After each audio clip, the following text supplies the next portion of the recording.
Hurricane Katrina is arguably one of the most well-known hurricanes in American history. This is not due to the overall power of the hurricane itself, even though it was among the top three most powerful hurricanes to make landfall within the US, but rather the infamy of the storm was due to the massive amounts of destruction that it caused. In New Orleans, the levees were only really designed to withstand the power of a Category 3 storm, but Katrina ranked in as a Category 5. The combination of the 175-mile-per-hour winds and the torrential downpour of rain and seawater caused massive destruction. An estimated 1 million people were displaced by this horrific storm, and it took about 43 days to drain the flooding. An estimated 1,836 people had died during the storm, and no doubt within my mind that many others went unaccounted for. One family that had been displaced due to this massive storm were the Blanchards, Claudine, Dee Dee Blanchard, and her daughter, GYPSY Rose. They had moved to Springville, Missouri, and were swiftly welcomed with open arms by the community, with their photo even appearing in the local newspaper attached to an article welcoming them to the area. The generosity of the Springville community extended even more so with additions of donations, free housing, and other accommodations for the family due to the perceived multitude of ailments that GYPSY Rose had, ailments that we now know were either caused by her own mother or just faked altogether. The family got medical airlifts, Disney travel, and free housing over the years because of Gypsy's supposed disabilities. Basically, each one of these paper clips is some medical record where Dee Dee essentially lied to the doctor about something. And this is something that you see almost across all of the records is upon mother's information, upon history by mother. So easy to live here, and it's so peaceful.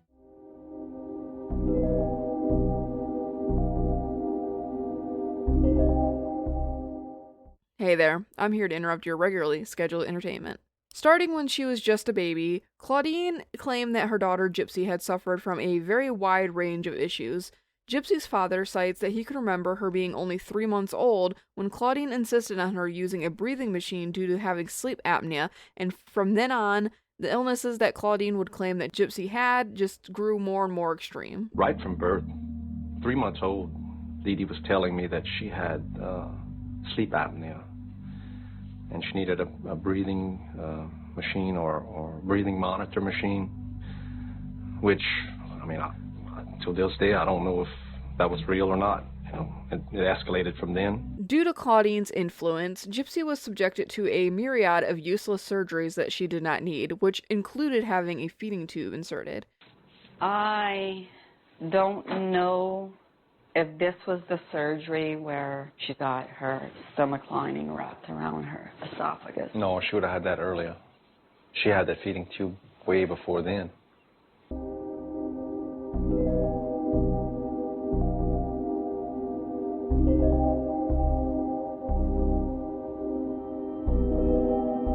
She was pumped full of drugs that ultimately caused many of her symptoms of illnesses, and she was forced to be bound to a wheelchair while in public or on film. What illnesses did your mom say that you had? Asthma, epilepsy, hearing impaired, vision impaired, fed with a feeding tube, paralyzed from the waist down, slow, so retardation, and among other things. I just can't remember them.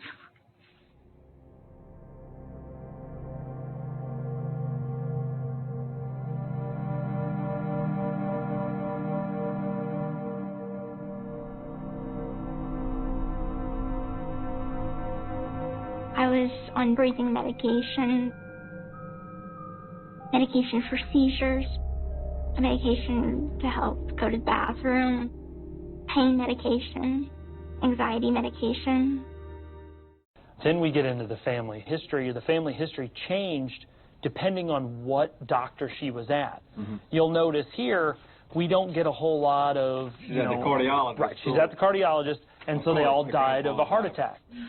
Gypsy would state in her own interviews that when she tried to resist her mother in any way, she was physically beaten or restrained, and her belongings would be destroyed in front of her. She had taken this dog leash and clipped it to a pair of handcuffs, and then clipped the handcuffs to the bed, and it was like that for about 2 weeks. Gypsy's mother locked her in a backyard shed when she learned her daughter was messaging with boys online. In this shed is nothing except for a toddler bed. According to Gypsy, she was told that, if you don't do what I'm telling you to do, I'll put you in there and you'll never come out again. She had even tried to run away at one point prior to her mother's death, but was found and forcibly taken back to her mother's care. I snuck out, got a ride from a stranger, and went over his place, and then within like 4 hours, my mom found me at his place because we had mutual friends in common. So she was starting to call the cops on him.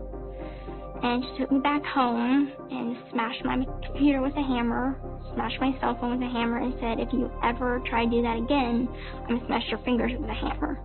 Claudine would lie about Gypsy's age in order to continue to keep her under her control, and in order to gain benefits from children's hospitals and charities. I called her for her 18th birthday, and Dee said, don't tell her she's 18, I'm like, what you mean don't tell her she's 18? She said, no, she's 18, it's her 18th birthday. But she don't know she's 18, I thought it was weird, I always did know that she told me her mental capacity was, like 5 years behind. When she was like 15, she was like, oh yeah, her learning is coming along, but she's like, mentally at like a 9 or 10-year-old. We have not confirmed the age of Gypsy. It appears that there is several date of births that have been used over a period of time.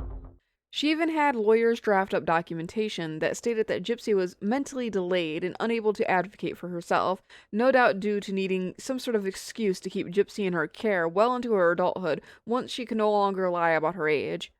My mom had actually convinced a lawyer to draw up some papers saying that I was incompetent.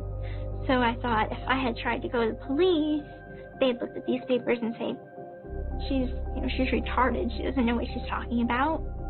All of this abuse and psychological torture she endured led Gypsy to helping plan her mother's murder in order to escape from her.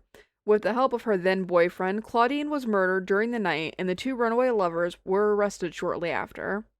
This case, due to Gypsy's recent release from prison, has been literally all over social media, and so much information is just readily available everywhere. I encourage everyone to at least watch the Mommy, Dead, and Dearest documentary if you want really in-depth details regarding everything. And it's because this documentary gets information not only from Gypsy herself, but her family, her lawyers, neighbors, people that donated money to her, doctors, you name it. I was originally going to go like a pretty point-by-point, in-depth, like a lot of like true crime people tend to do, essentially like a retelling of the case in a way, but I think that documentary did a really good job, and I'm going to include some clips of it here and there to like make some of my points. Yeah, it was so good that it kind of derailed my overall plans for this video, so now I'm actually just going to talk about the more recent things involving Gypsy, which is her social media presence. When word was floating around that she was going to be released soon, the fangirls, as you can imagine, came out and began being obsessed about her more publicly all over again. And when people are obsessed over someone due to true crime shenanigans, often they forget to humanize the person who committed the crime, so the loud fanfare of her impending release led to backlash by more reasonably minded people who begged everyone to just let Gypsy integrate back into society on her own terms and let her live a quiet and peaceful life that she deserves, now that she's free from not only her mother, but free from prison. Except now that tune has kind of changed a little bit because Gypsy has opted to try her hand in becoming an online influencer. This decision seems to have confused some people, but I am honestly not shocked at this turn of events at all. Her becoming an influencer really only makes sense given her background. She's used to being in front of a camera and performing, and it's really all she knew while in her mother's custody. Dee Dee would always hold Gypsy's hand.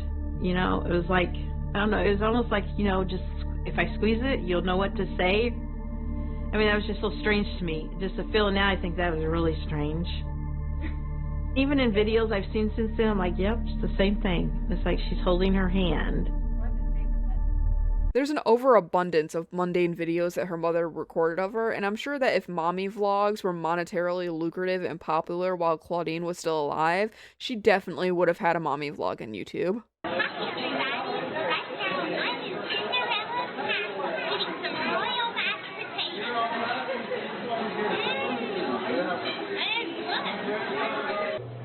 going today? I'm going to Children's Mercy Hospital to see my infant for my teeth. And we'll be back.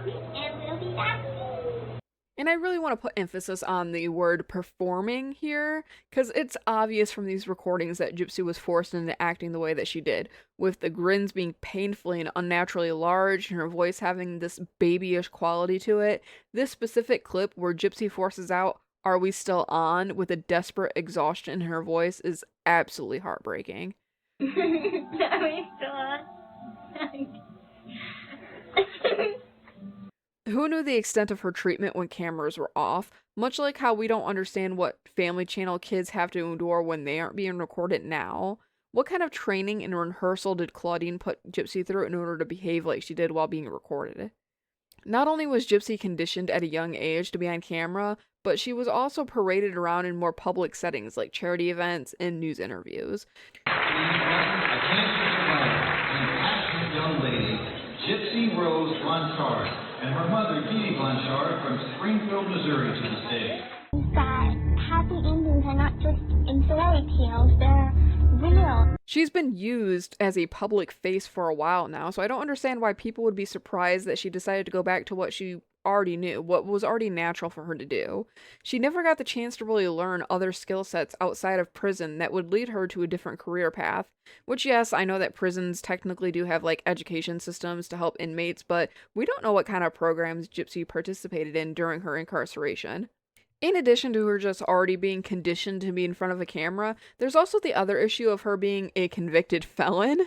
It's incredibly hard for people coming out of prison to get jobs. Many places having stipulations right in their applications asking if you've been convicted of a felony, and if yes, what was it? Some places that allow criminals to work for them might turn a blind eye if it was something like drug possession, but like a murder charge? I doubt it.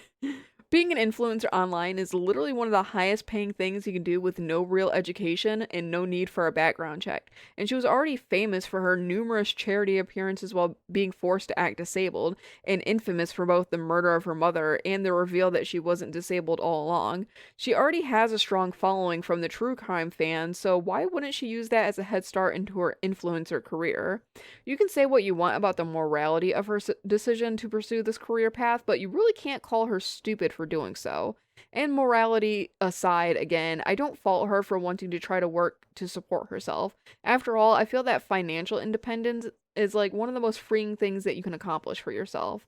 The other thing that people have been kind of like weirded out by has been her comments regarding her husband, specifically this one here in which she like addresses the hate her husband has been getting, and she ended it by saying that he was like rocking her world every night, which bold, but okay.